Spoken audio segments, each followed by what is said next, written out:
क़ौमी असेंबलीअ जो इजलास डिप्टी स्पीकर जी सदारत हेठि थियो, जंहिंमें आयशा गुलालई बि शिरकत कई। पीपी जी शगुफ्ता जुमाणी आयशा गुलालई तरफ़ां पीटीआई चेयरमैन इमरान ख़ान ते लॻायल इल्ज़ामनि ते ख़्यालनि जो इज़हार कंदे चयो त आयशा गुलालई खे सख़्त नतीजा भोगण जूं धमकियूं मिली रहियूं आहिनि, खेसि मोबाइल फोन खसण जी साज़िश थी रही आहे। हुन चयो त मामले जी जांच कराई वञे। अहिड़ा वाक़िया थिया त वालिदैन छोकिरियुनि खे घर में विहारे छॾींदा।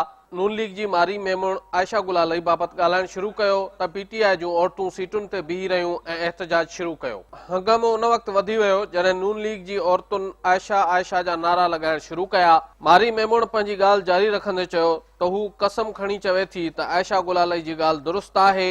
हू आयशा खे ख़िराज पेश कनि था ऐं सोशल मीडिया ते संदसि किरदार कशीअ जी मज़म्मत कनि था। हुन चयो त आयशा गुलालई खे नून लीग इस्तेमालु न पई करे, हू अॻी वज़ीर आज़म जी नाअहलीअ सबबि सदमे में आहिनि।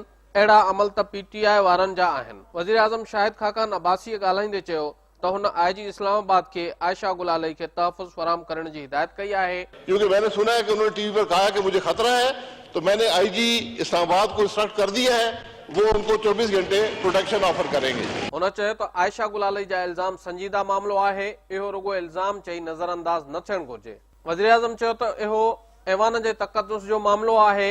हिकु एमएनए ॿिए ते इल्ज़ाम लॻाया आहिनि। शाहिद खाकान अब्बासी चयो त इमरान ख़ान ते लॻल इल्ज़ामनि बाबति पार्लियामानी कमेटी जोड़ी वञे जेका इन कैमरा जांच करे।